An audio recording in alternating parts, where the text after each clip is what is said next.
Ever felt judged at the gym? You don't know how to use the leg curl machine? Are you serious? Is this your first day alive? No, it's okay. I love helping people during their first day on Earth. At Planet Fitness, get energy without the judgment and join the judgment-free zone. Never intimidating, always free fitness training and equipment for every workout.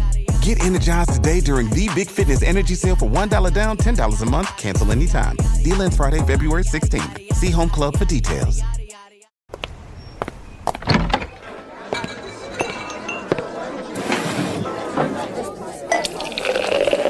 Hey, pull up a chair. It's Hacks on Tap with David Axelrod, Robert Gibbs, and Mike Murphy. Way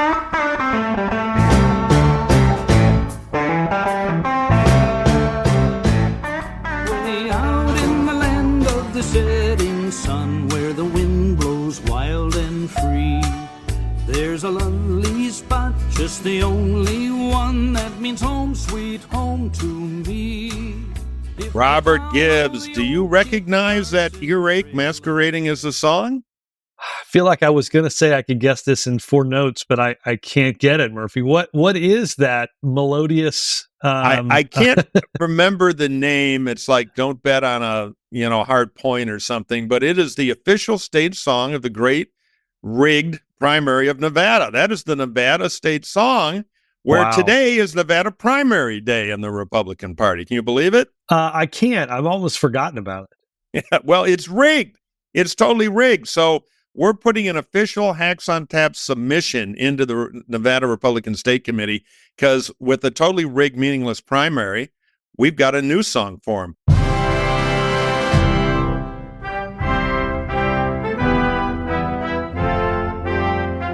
A meaningless election besmirching the once honorable Republican Party of Nevada. Today is indeed primary day in Nevada with a caucus in 2 days that actually controls the delegates, rigged from stem to stern by the Trump guys. We're going to talk about that. Everything primary, everything polling, everything everywhere. That, of course, Hackeroos is the timeless hit, held over in Eastern Europe for over 48 years. That is the Soviet national anthem, where they know all about rigged elections.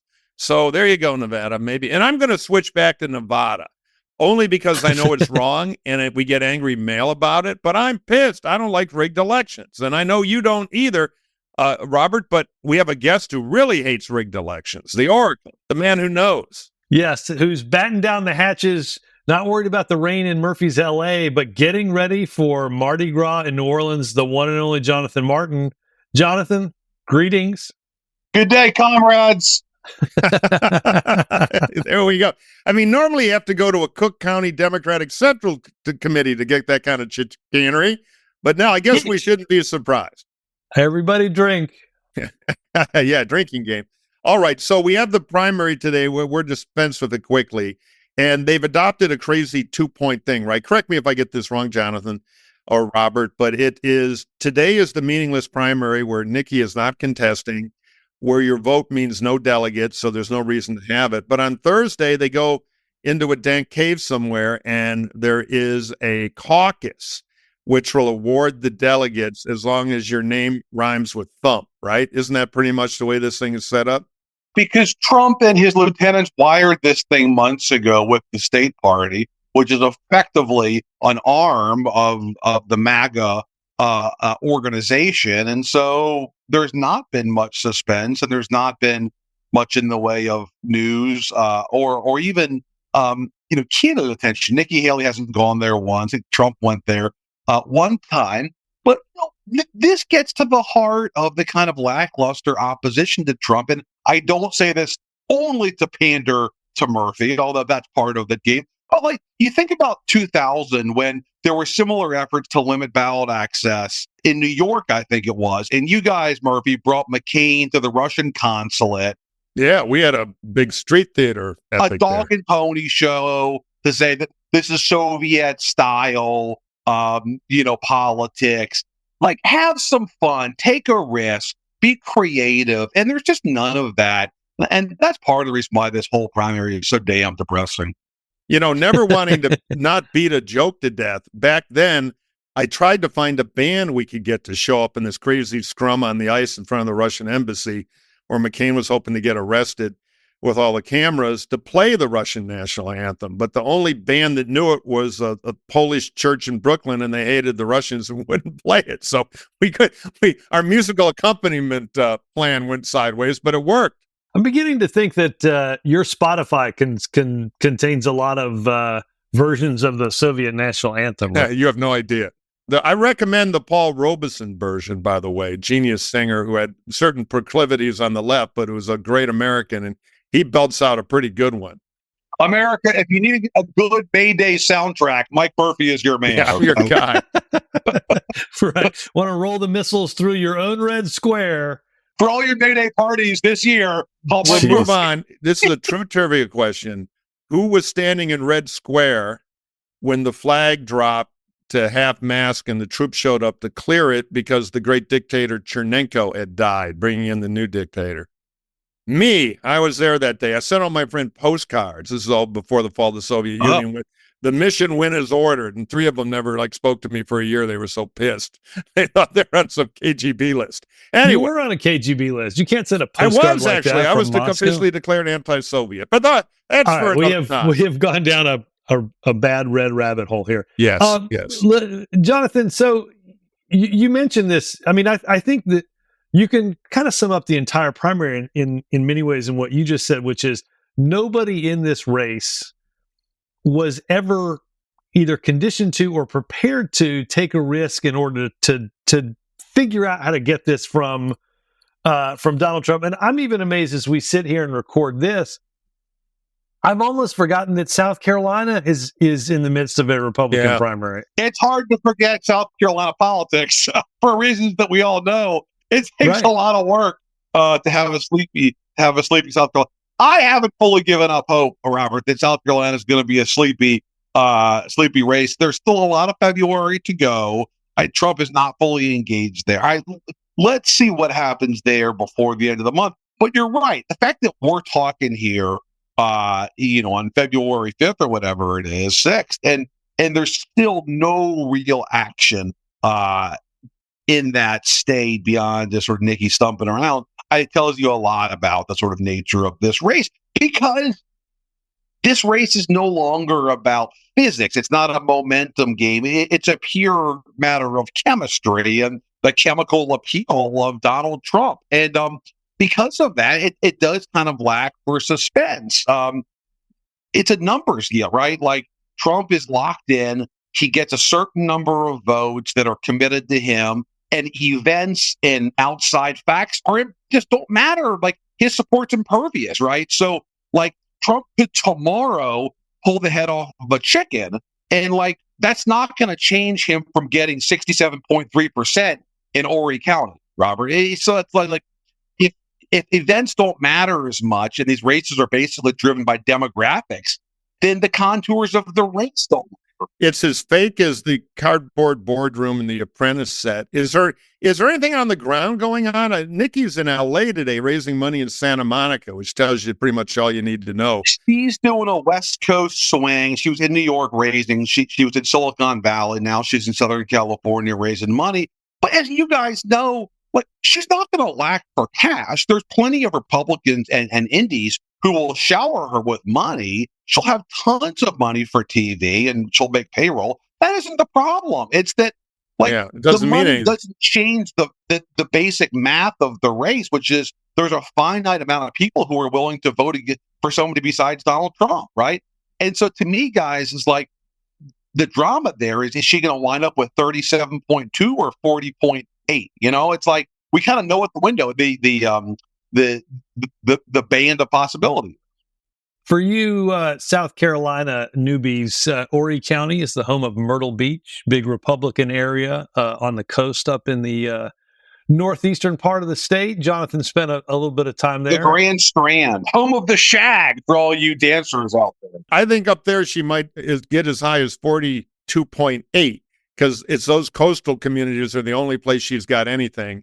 She's going to get slaughtered in the upcountry and everywhere else. Yeah, she'll do better in Charleston, but I mean, it's all education, right? And then it's like, if you take the biggest college-educated counties in South Carolina, that's where she'll get her most numbers, and that's that. Here's my question. Do you actually think in 2.5 weeks she's going to still be running this race on February 24th? I don't honestly see what she gets out of losing by a large margin. I think she's already going to be the leader of the I told you so caucus, whether Donald Trump goes on to in November to lose, whether he wins and it's a chaos mess.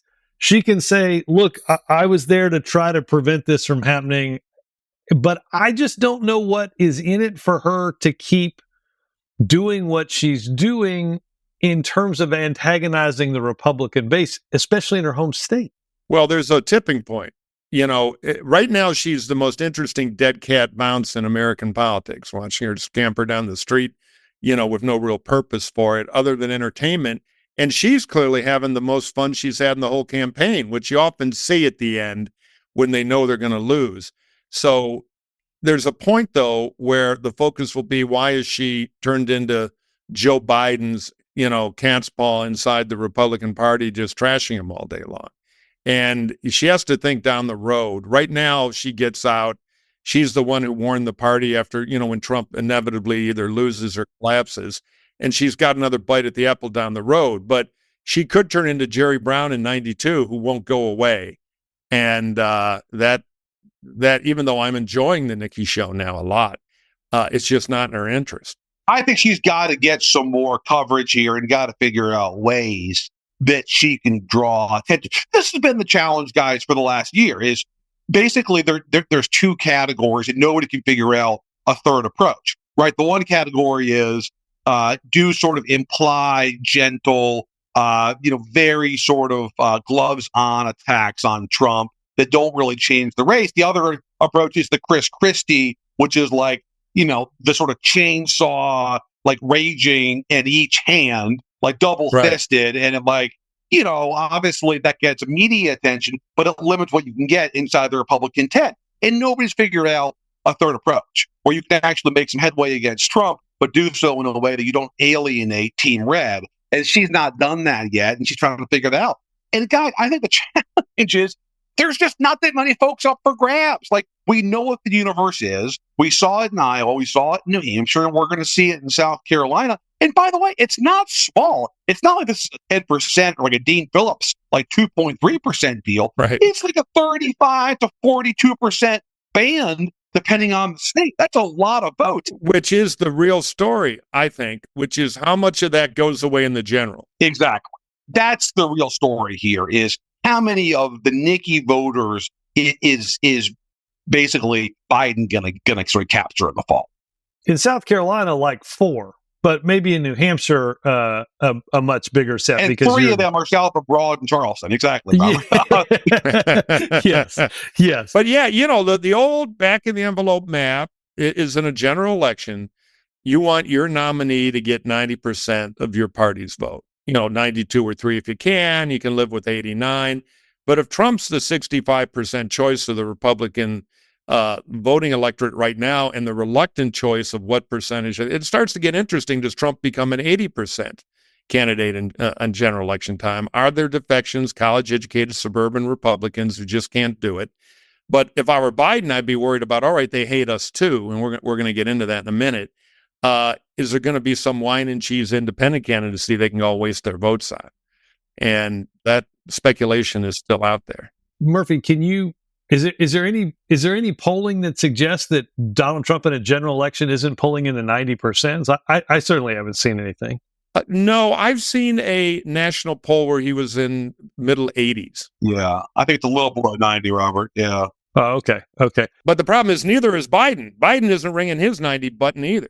Well, but we should spend 10 seconds on Biden in South Carolina because he got more than 96% of it. Jonathan just said Dean Phillips at 2.3 or 2.6%, which is probably actually double what he actually got in the race.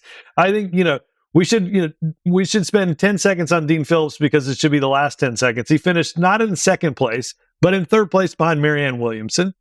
And his tweet said how great it was to get 4 digits worth of votes, meaning he broke 1,000. That's incredible. And then my favorite part of the tweet, Murphy, you love this. He said addressing it to Joe Biden, see you in Michigan. See you in Michigan? For what? Like a hot dog? What are you talking about? See you on a milk see cart. You in Michigan?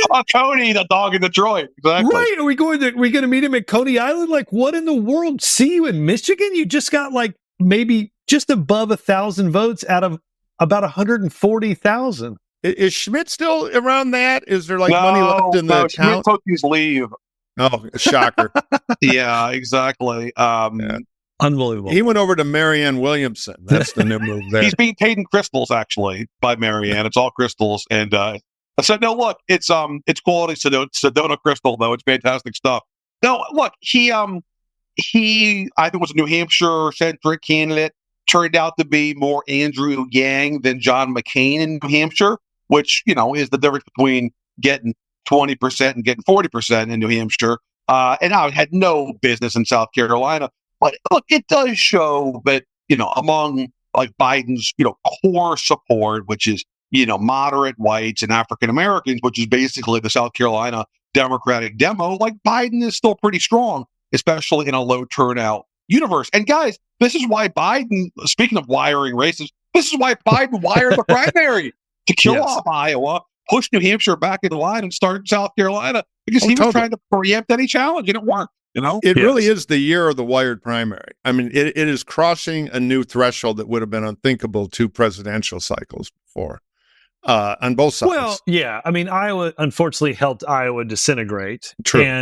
And look, the one thing I think that is true, and I said this in 2020 and certainly believed it struggling in 2008, is in a Democratic primary, you've got to put together a multiracial coalition. It's why in 2020, even though Joe Biden had done poorly in the first 2 races and lost to Bernie Sanders in Nevada, it was clear that he had the capability to still build a multiracial coalition. And if you can't in the Democratic primary, then you're toast. And South Carolina is certainly a much better measure of building that multiracial coalition than Iowa and New Hampshire will ever be. And I have great affinity for both those states. And Robert, people forget that the South Carolina primary in 2020 was narrowly majority white.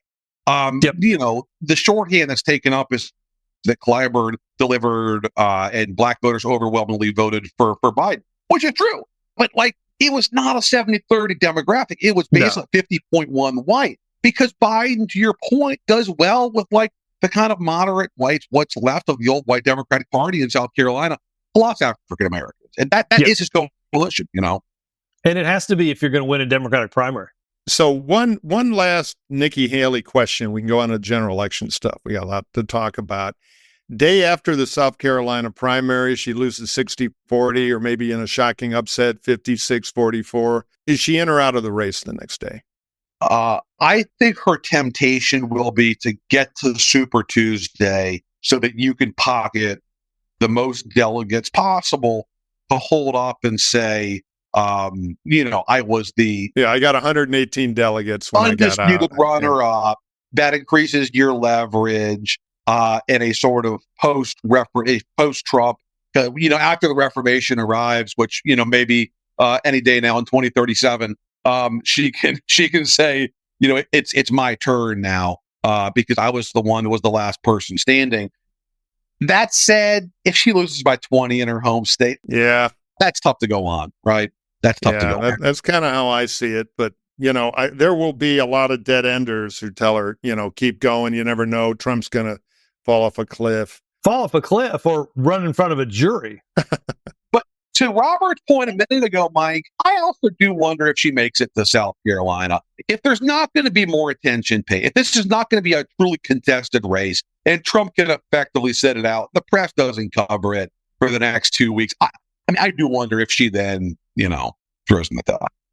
Oddly, Jonathan, I would say if I was her, I would say this: either get out this weekend or stay in literally as long as people will keep giving you money. Because to your point, Jonathan, the other side, one side is protect it. You made your point. You sort of, very few people come out of these races. John McCain being the real good case of it is that very few people go into these races, don't become the nominee but come out bigger than when they went in. Most of these people get cut in half. Yeah, but she made it to the top. She'll have the second turn dynamic if she doesn't rot, which is why if I were her, I'd think about after South Carolina to declare victory. Because remember, Michigan's rigged too. It's another Nevada. So she won't win any of these states. But I think to Jonathan's point, and I made this a few weeks ago, like, look, yes, Donald Trump could have a hamburger tonight and have a heart attack, but he could also wind up in front of a jury of his peers and find himself no longer the nominee. And so, I can see wanting those delegates. One final point about, this is a small thing, but how Trump has transformed politics, chapter 5, volume 7. Like, this is interesting, right? Historically, the old line that you guys know well goes, campaigns for president don't run, they run out of money, right? That's the old song. Yes. Like, that whole line is actually null and void now, because in the current day where the party is bifurcated in the 65-35 deal, the 35% candidate is also the money candidate, because a lot of the financiers of the party are horrified by Trump and want a non-Trump candidate. So like the Wall Street Journal candidate, who is never going to get majority share of the voters, will always have money to stay in the race. So she actually now has a real challenge. No, she can keep a heartbeat, no doubt about it, but it's just like yelling into a phone 5 feet down the phone line. It's been cut and it's not going anywhere, delegate-wise. Like a robust campaign with like well-funded TV ads for months and months and months. I mean, she raised $15 million in January, and she was close in either state, right? It's fascinating. That's why it always makes me laugh when there's these breaking news alerts that some huge Wall Street donor has decided to put in with either, in this case, Ron DeSantis or Nikki Haley. Like, that's not what's going to decide this primary. No, and it's often bullshit, too. Most of the donors who are speed dialing the New York Times talk about what they're going to do are not big producers. I mean, I've lived that world. They have their own press secretaries, but the checks are thin. One last point on if she stays around through some proportional outcomes and win one delegate in congressional, allocation, because a lot of states do it by congressional district. There are 3. The person gets 1 if they, blah, blah, blah. I'm not sure if Trump was locked up in prison or whatever, and she had 107 delegates at convention, that she would actually be the nominee.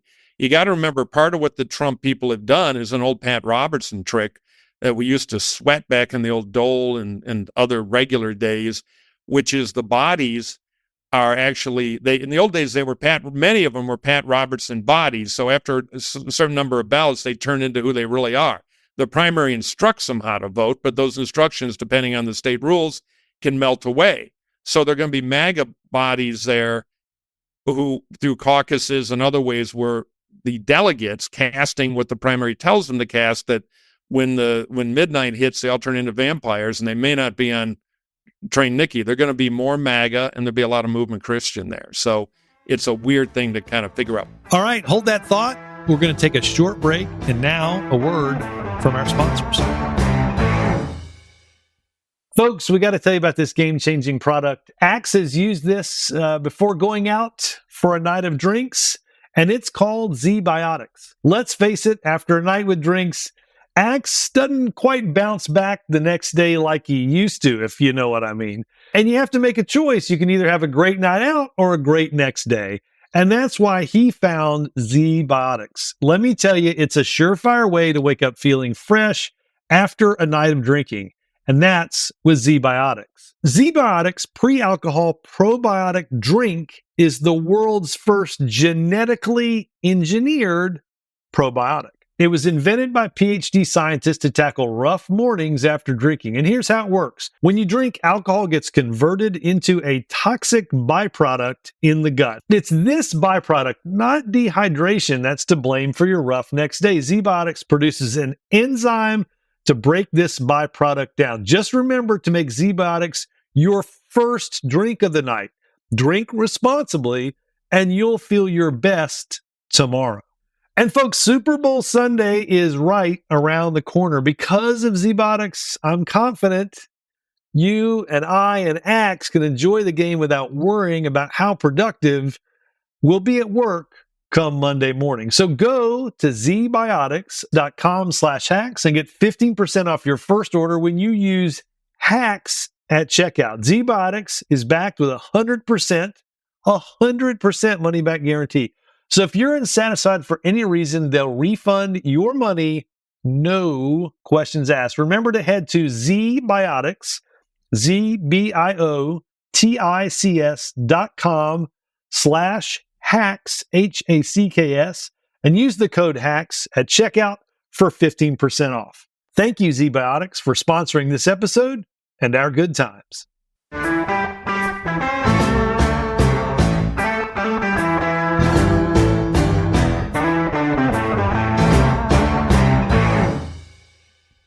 Well, look, let's go to the general election, because I was here in California building my ark, getting ready for all the endless rain we've had. Took my submarine out for a drive down Wilshire Boulevard last night. And another Soviet relic, I'm sure. Yes. Yeah, I saw a flash in the distance across the country and a low rumble moving through. It was like an atomic weapon went off, but it was an NBC poll showing Joe Biden on a slide from about 48 down to 42 over the last couple of, and this is the hard mac and turf, it's a legit poll, one Republican, one Democratic pollster. It had the number that I think Robert and I have both talked about a lot for a year. Okay, you hate both of them. Who's better on the economy? Has Trump beating Biden by 20 points, which is really a problem. That's the equivalent of like having Keith Richards x-rays. The doctor just starts to sob because, it's a miracle you're still moving. What's it like in Democrat world and in journal world about this? Because this is the scariest single Biden poll we've had at just a moment where they were hoping to kind of turn the narrative a little, I think. Yeah, I think in Democrat world, it's, I think there's two things going on, right? The Twitterverse is full of people saying it's a bad sample, it doesn't mean anything, stop talking about it, blah, blah, blah. Yeah, pretend it doesn't exist. Right. I think the reality is there's a set of genuinely sobering numbers. As you said, Murphy, it's it's not just that. I worry less about being 5 points behind in at the end of January than I do, to your point, that the trend is not heading in the right direction. The economic numbers, except one, which I'll talk about in a second, are not all that good. And even the great salvation for Democrats was, and they polled this idea of, if Trump was convicted, what would the race be? And it went from a +5 Biden to only a +2, or +5 Trump to a +2 Biden. Right. So it wasn't this 7.0 Richter scale earthquake where everybody just moved away from Trump because of it. The one sort of silver lining, I think, in the poll, if you're looking for it, is the number of people pessimistic about what's going to happen to the economy over the next year has changed in a big way. 50% in the last poll in November said they thought the economy was going to get worse in the next year. That number's down to 36. If you go back another poll in July, it was 52. So there's the consumer confidence numbers we've seen are beginning to show up underneath. But no, Biden is still not getting the credit he would hope or want to get. Yeah, well, they think that'll be the cavalry, and it might, but it's not there right now. Nothing but arrows right now. I looked at some of the comparisons, securing the border, all that, immigration, Biden -35 compared to Trump. Having the necessary mental and physical help to be president, -23. Dealing with the economy, -22 under Trump. Crime, -21. It just keeps going. And even the one that, and I'm sympathetic to this personally because I think it's legit, but we're talking voter land here, protecting democracy. That's the issue, is going to turn it all around. No, they basically think you're both clowns. Biden is only 2 points ahead on that. It's not a cutting issue. Democrats did well on abortion. Look, I think one of the things, and Jonathan, I'd love to get your point of view in on this, but I think one of the things both in this poll and maybe even more deeply in the CNN poll that came out a few days before that is that there's the Biden campaign is going to have to figure out more than just a few cute intro lines on how to deal with age, because it's a genuine sticking point, and you see it in here, and it's a challenge because as if Axe was here, we would say he's not going to get younger between now and Election Day, and that's not untrue. Jonathan, what do you think? Yeah, no, look, I think in terms of the reaction from Democrats, it can be summed up with one word, which is panic. Precisely because of what Robert said. Is like voters appear to be impervious to external conditions, and they're in some ways making clear that they've made a judgment on Biden. Now, that's a referendum on Biden today in February. Could that change when it's more of a choice after Labor Day? I mean, that's what obviously Democrats are hoping. I think that's certainly possible, especially if Trump is yanked back into the camera frame, and voters get a reminder of what life is like with La Grande Orange, as they used to say about Rusty Staub in Montreal. But for now, though, it is former Tiger. It's really sobering for Democrats. Yeah, I was gonna say, J. Mark, you had a great column on this that the thesis is forget about no labels, worry about the younger, more liberal parts of the Democratic coalition, and you saw that in the NBC poll.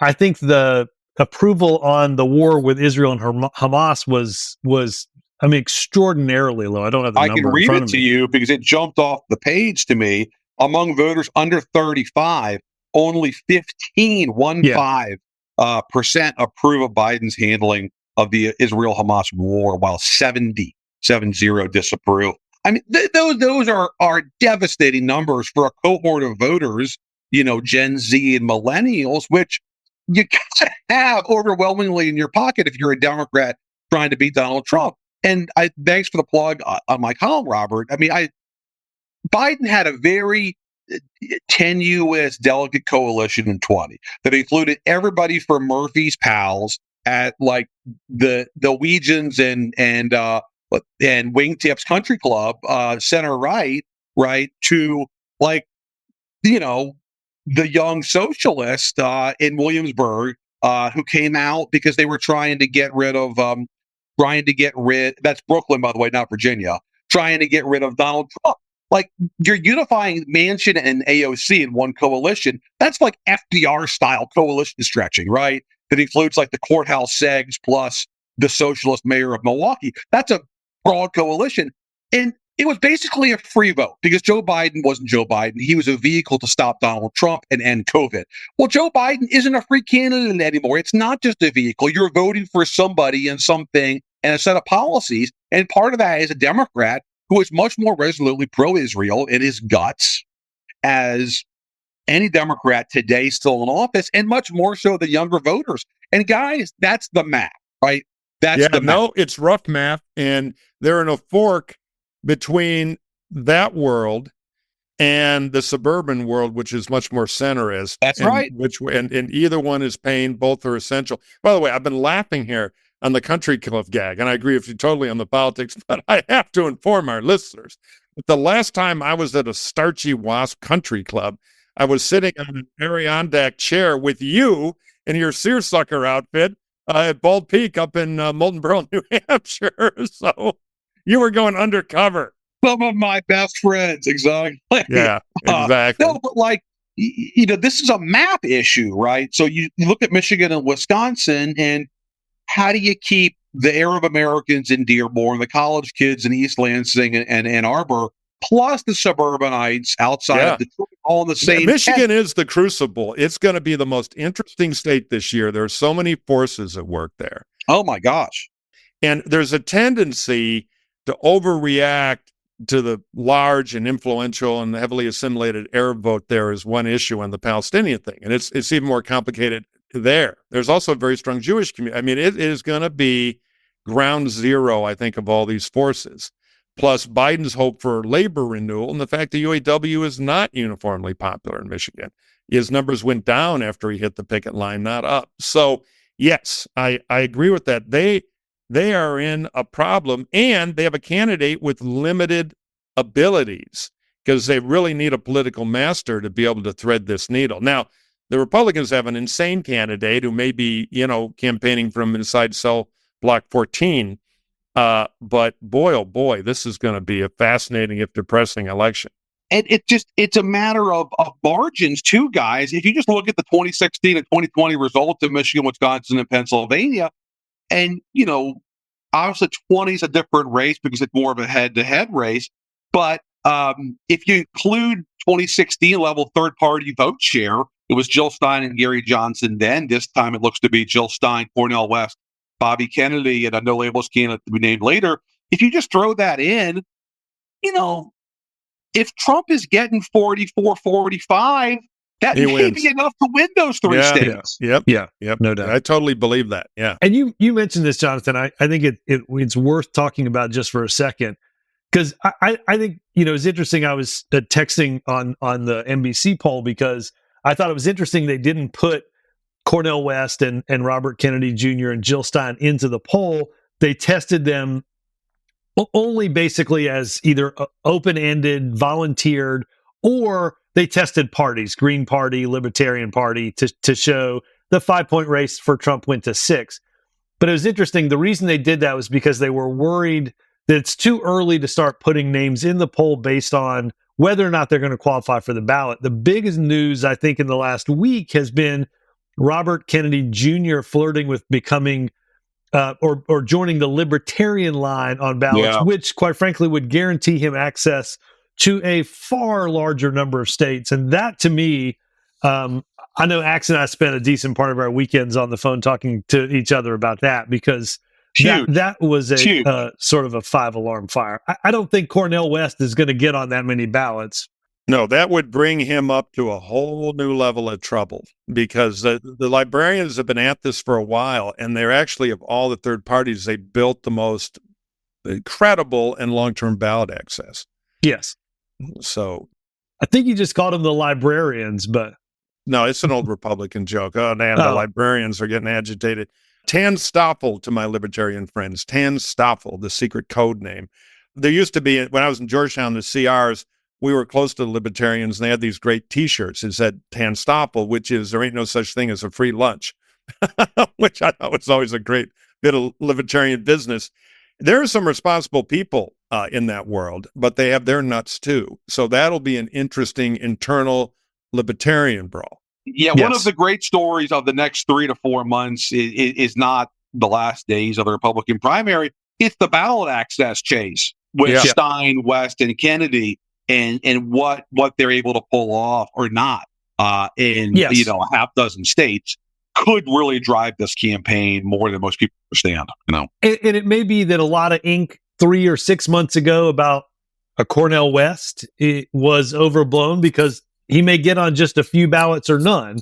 But if a Robert Kennedy Jr. is on the libertarian line, and if the Green Party has established, because of the way they've done in previous elections, to Jonathan's point, every vote that Biden doesn't, that Trump gets or a third party gets is a vote Biden doesn't get, and he needs every one of those. Yeah, right. Now that is the problem. It's an escape valve for votes that in the end would be for Biden but don't want to be. So you give them a lark, and then you burn up a vote that Biden desperately needs. For Biden to win, he has to be the candidate of very unhappy Biden voters. The hold your nose Biden voter. Yeah. Right. I've talked to the Biden people about this, and guys, they say that they are all too aware of the threat. Liz Smith, who I think both of you guys know, a very hard-charging Democratic operative, is now working for the DNC, and part of her mandate is to really go after the third-party candidates. And their whole mission, they told me, is basically you've got to grab voters by the lapel, especially younger voters, and tell them you're effectively voting for Trump if you vote for Stein, West, or Kennedy. And they're going to try to force the issue, and they're going to do digital ads. They're going to get on TikTok and really try to press this of don't vote for Trump by voting for Jill Stein. Well, this needs more than just a good staffer. It needs a damn good budget. It needs a very focused super PAC. Totally agree, but this is what always happens in politics. We go, oh, get Liz Smith on it. She'll talk to the kids on the MTV or whatever. And we got to do this. And it's all the mechanics. If they weren't choking on the Biden peas and the peas had more sugar on them, they'd do a lot better. This is Biden's numbers are driving all these problems. That's why they're not. No, sure, they can try all those tricks, but if they don't fix Biden and refocus it vis-a-vis what you get with Joe versus what you get with Trump and get the message and narrative right, we're doing hemp T-shirts. Don't give up on Joe. Hey, that's not a bad idea. Actually. We have a new computer distribution. Oh, I'm sure they're working on it. That's all deck chairs on the Titanic. You got to fix the fundamental.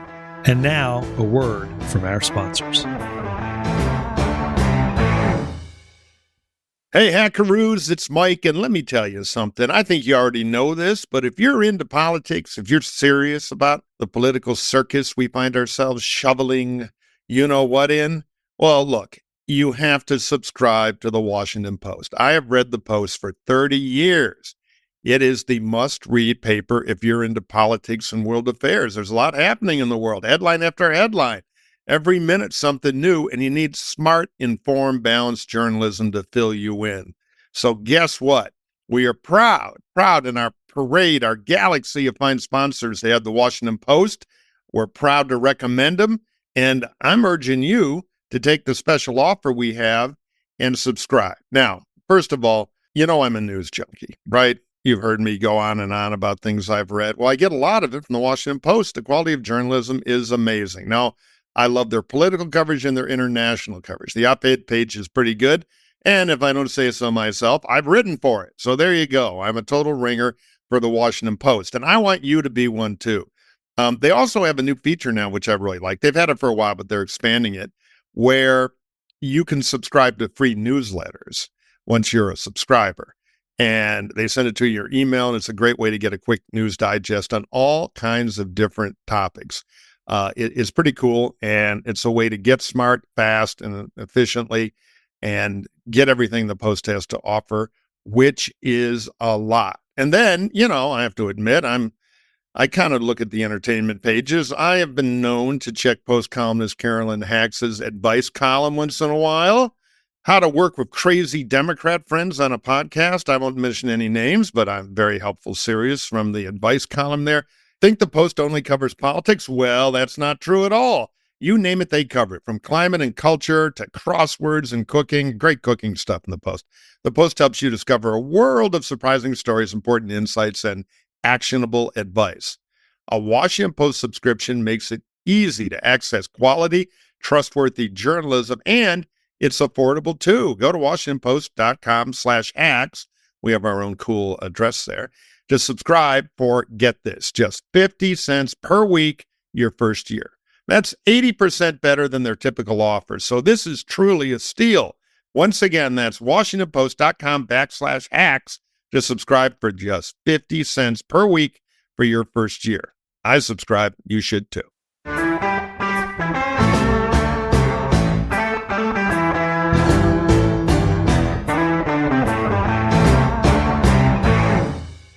One of the things that I was thinking about earlier, and Robert was nice enough to plug my column, which by the way, hopefully folks read at Politico.com. Yeah, Politico.com, exactly. I was talking to a Democratic consultant who both of you know, who's done a lot of races over the years, who said something really striking to me, which is part of the challenge with Biden's messaging is that people can't hear what the actual message is because they can't get beyond the appearance.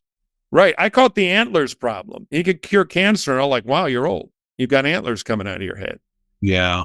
And that's a hard damn thing to move. The metaphor he used was they can't get into the house because they're still stuck at the front door, right? They can't, you can't even get them in the house for the sale because they're just gawking at the sort of like Liberace style architecture, So Murphy, you're the grand strategist. What I'm gonna draft you over to the Biden side for a second. And look, I'm for Biden against Trump, so it's not hard. What would you focus on in the next 2 months? Because to me, look, I think the poll is obviously concerning for an end of January poll.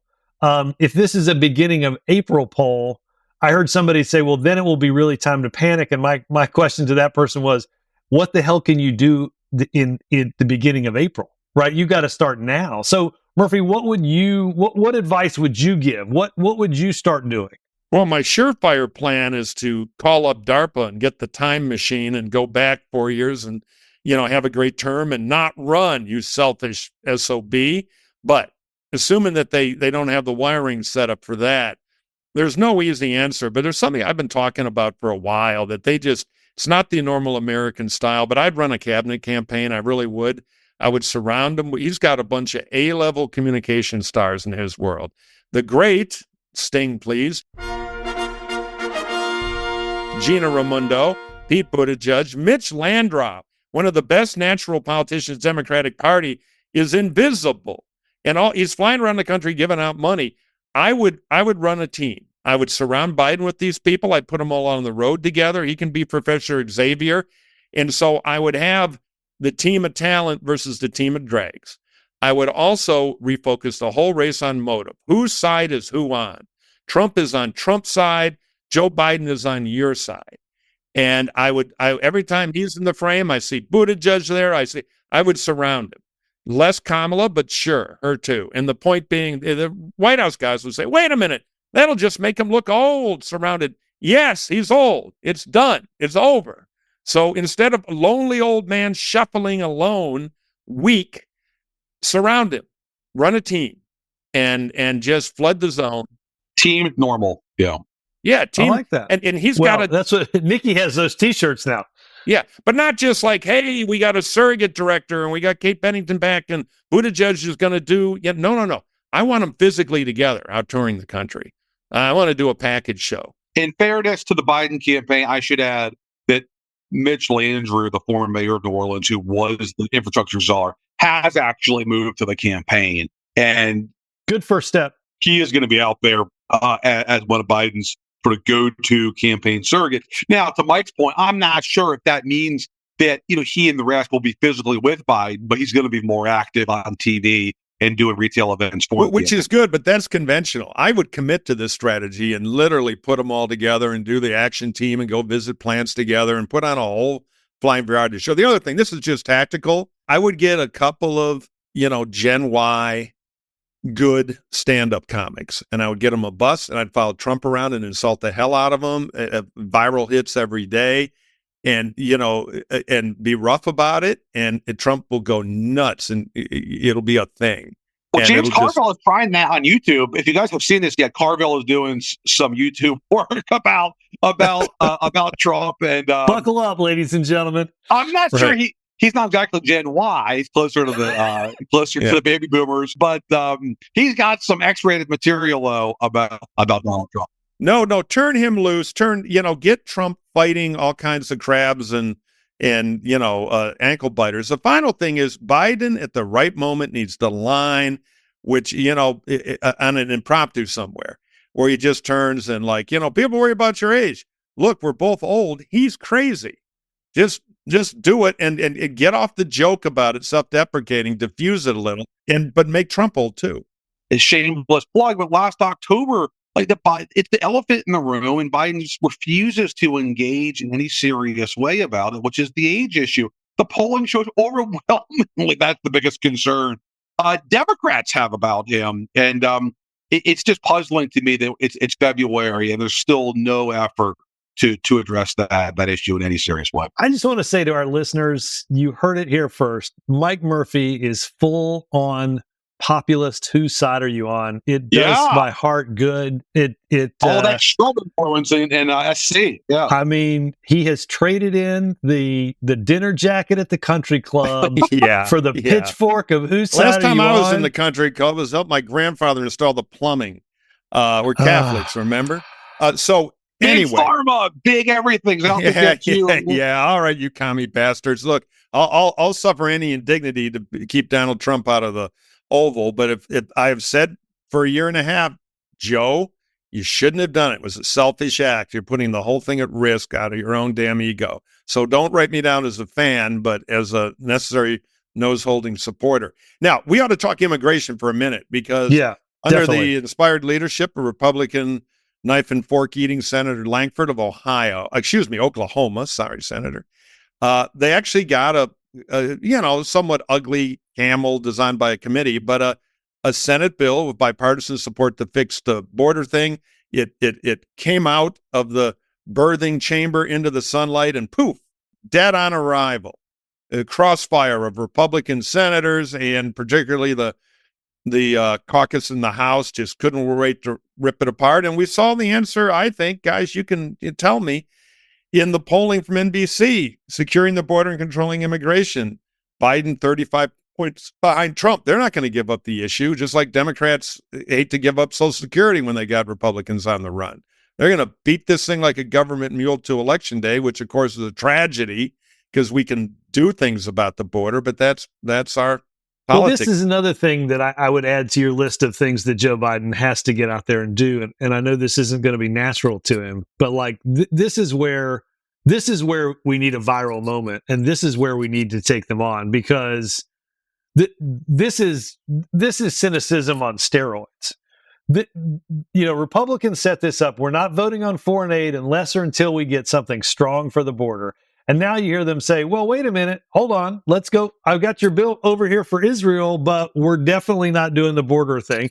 This is such a big crisis. Let's wait 9 more months before an election. And look, I got news for Republicans. I got news for Democrats. Whatever happens in November, nobody's going to control it all. There's going to be a split government. And so if you think that somehow some magic deal is coming together next year that's appreciably different than the one you got now, I've got news for you. Read the rules of the U.S. Senate. It ain't happening. So the notion that Republicans aren't taking the win, again, this is where I think this is where we're going to have to see whether Biden has the political athleticism, diminished or not, to drive some of this contrast. Fly to Texas, right? Fly to El Paso. Do this speech. Draw the contrast and call fly them the whole out. squad there. Have 5 cabinet members and Biden on the border saying, we're ready with the bipartisan bill to solve this thing tomorrow. But Donald Trump, like in all things, it's about him, not the country. But the challenge is you can't do this in a two paragraph statement from the White House. This can't be just a paper Pictures. thing. We have television now. Robert, my thought was that the day the House tries to impeach Mayorkas, which by the way looks increasingly tenuous if they have the votes. My thought was that's the day that you're nimble enough to fly Biden down to Eagle Pass and surround him by border agents and say, the other guys want to talk politics and go after personnel because they want the issue. I'm here because we got to get a solution, right? But you need the images, and it's not happening. The Conservative Border Patrol Union endorsed the bill, saying it'd be a lot better than what we're dealing with right now. You're flanked by those guys on either side. Hell, but bring Asa Hutchinson with you and give him a job as your border czar or whatever, because you control Trump that way and you can get somebody with tough on the border credentials working for you. That's a bit of a fantasy, but be creative. Yeah, you know who I'd call, by the way, just being an optics guy? Jim Mattis. We're going to put a Marine in charge. All we need is a congressman to get off their lard asses and pass the bill. Yeah. Robert, you make an important point though about the Republican Party. It's not a functional political party in any traditional sense because it's not shaped by issues. It's entirely now shaped by a cult of personality, and they don't want to transgress not just Trump, but transgress Trump's support. And so everything is thought through by what's our basis and what are our voters going to say. And, issues or the Journal or the Chamber endorsing a set of policy proposals, it just has no real impact anymore because everything is the primary voters. Yeah, it's all direct to primary voters. And there are now every general election is seen as a version of we can't compromise with the other side on this issue because that confuses everything because this is our issue. And if we say that they're half right and we've met halfway, we lose the issue. The problem is the calculus has changed from really any interest in running the government for one ideology or another into just the constant politics of, it's like a catalog business, how you please the home shoppers who belong to the $9 a month club. There's nothing happening the rest of this calendar year. They're going to fund the government. Because there's no percentage in it under this new model. It's basically just titillate your core base supporters and whip them up into a frenzy every day. But my point is, it's not going to change a lot next year. It's not going to change a lot the year after that. I mean, it's sort of like cue Schoolhouse Rock. What does it take for a bill to become a law? I mean, it can't. Well, It takes patriots, but we don't do that much anymore. Well, it takes a Democratic House, I think, right? Because in Biden's first 2 years, they did get some stuff done because you had a speaker willing to move bills through the House, and you had a Senate that was 50-50, but in which on some issues you could get compromise and get stuff through the Senate with Republican votes. I totally agree. But will a party whose president is 20 points underwater on the economy win the House that people want to fire? I mean, this is the great question, right? Yeah, because it's hard to calculate based on the double crazy. If Trump loses by 3 million votes nationally, but wins electoral college victory in Michigan, Wisconsin, and Pennsylvania, do the Dems still get enough House seats in California and New York to flip the House? Right. That's going to be one of the most fascinating sub-themes. Right. The challenge for Republicans in keeping the House is it doesn't take Democrats all that much. No, or it's a knife edge right now. Right. I mean, the reason that the impeachment of Mayorkas may not happen is, I mean, the number 2 in the Republican Party, Steve Scalise, isn't even there. You know, they have a 0-seat majority. Right. Exactly. Yeah, which is why I'd argue the most important for once, the Los Angeles, well, you can argue statewide, but California counts again because it's those California congressional races that may decide. They're huge. Guys. And in a state where Biden, although his numbers here are not great, is still going to clearly win the state in the electoral. The question, can he run up the popular vote, which is lagging a bit right now, underperforming. So my math could be slightly off here, but this is roughly correct. Of the 18 House seats that are held by Republicans that Biden carried 4 years ago, 10 are in California and New York. So they don't have to get a lot, Robert, to your point. Democrats don't. And it's in 2 of the bluest states in America where folks will be coming out of the friggin' woodwork to vote against Donald Trump. So totally plausible, guys, that 2025 opens with Donald Trump taking the oath of office at the Capitol, going back to the White House, pardoning himself on all federal charges, which then prompts the new House Democratic majority to move impeachment articles, which then prompts the new Republican Senate to set a trial date in which they have to acquit Trump of this third impeachment. Totally plausible. Oh, I agree. I wouldn't bet against it. And again, it plays into what we talked about before, the new incentives to put on a show for the people at home and your party base one way or the other rather than actually do anything. Not only did our listeners get Mike Murphy's first dalliance with populism, but they just heard Jonathan Martin's next column on the air. There you go. Look at the kind of benefits you get. Into the ghost of Christmas future, exactly. Or I was going to say, it's definitely worth the price of this. Let's stop for a minute and listen to a word from one of our fine sponsors.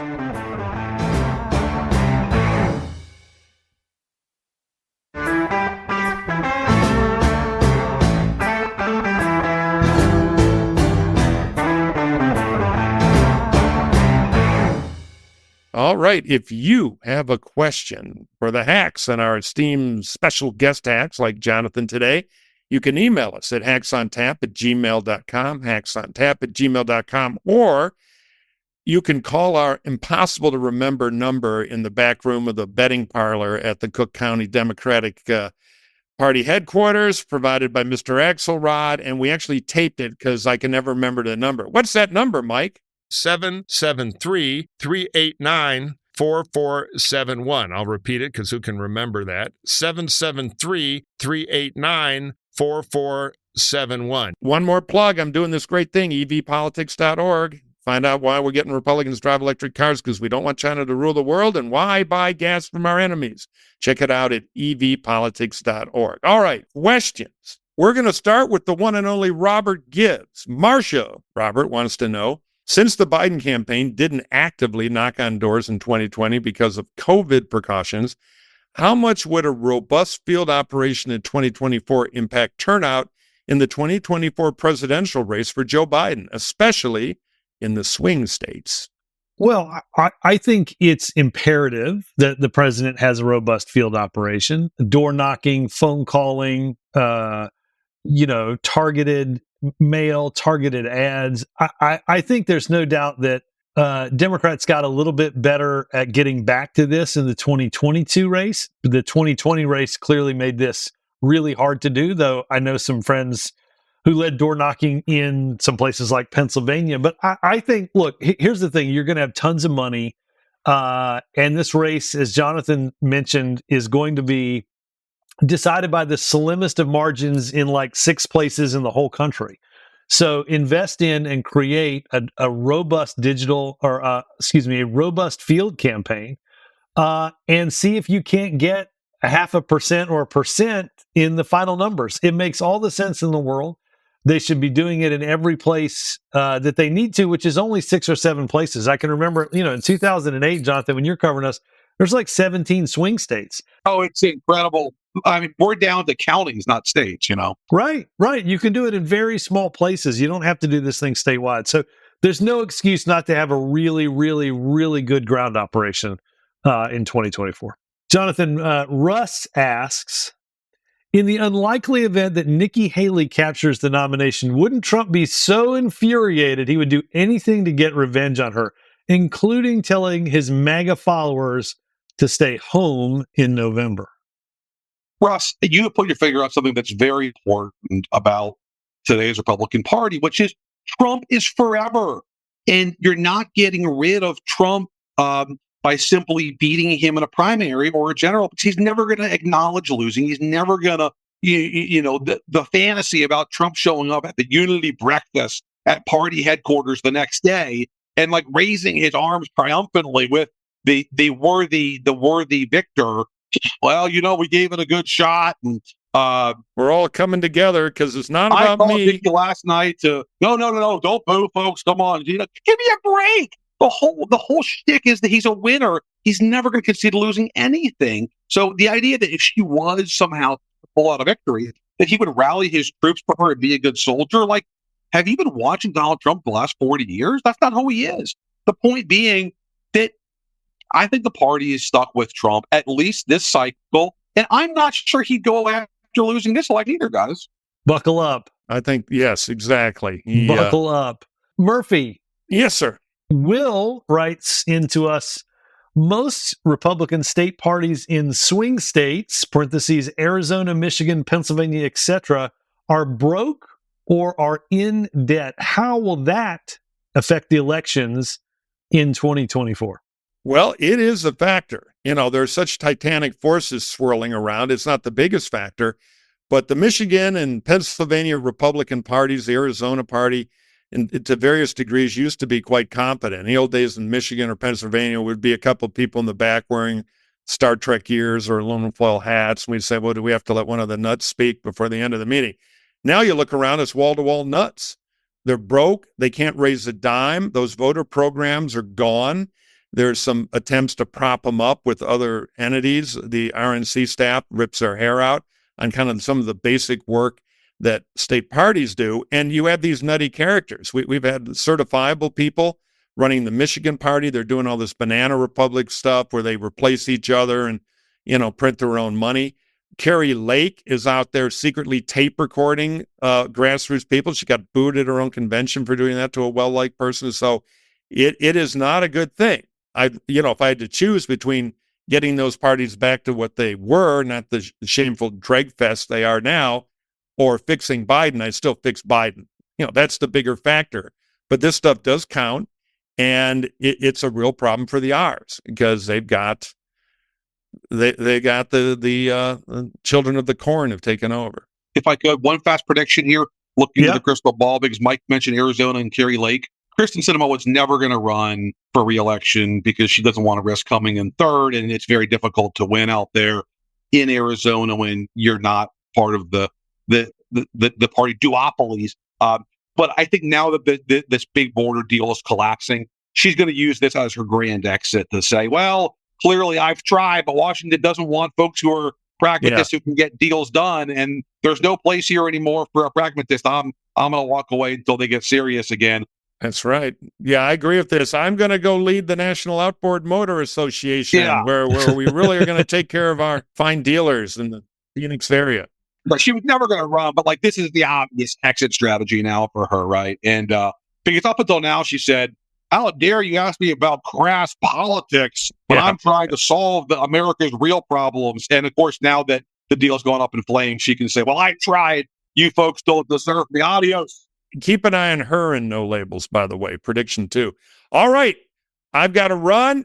Gibbs, You're going last to run. word. I'm just going to add that I think, Murphy, your RNC State of the Republican Party in the States news must have finally gotten to Mar-a-Lago, because not once, but now twice in the last few days, Donald Trump has said he is envisioning a change at the top of the Republican National Committee. So, Ronna Romney McDaniel, your great consolation prize for being the longest serving Republican chair in modern history and deeply loyal to that crazy nutbag Donald Trump is, he's about to fire you. So, way to go. You get layered before the primary's even over. Poetic justice. I'm telling you, welcome to eel rules, Ronna. That's how it works. No loyalty would be given. And I still remember the great chats we had about your love for Jeb Bush during 2016. Oh, boy. There you Okay. go. Well, There you I go. know. One last torpedo in the water.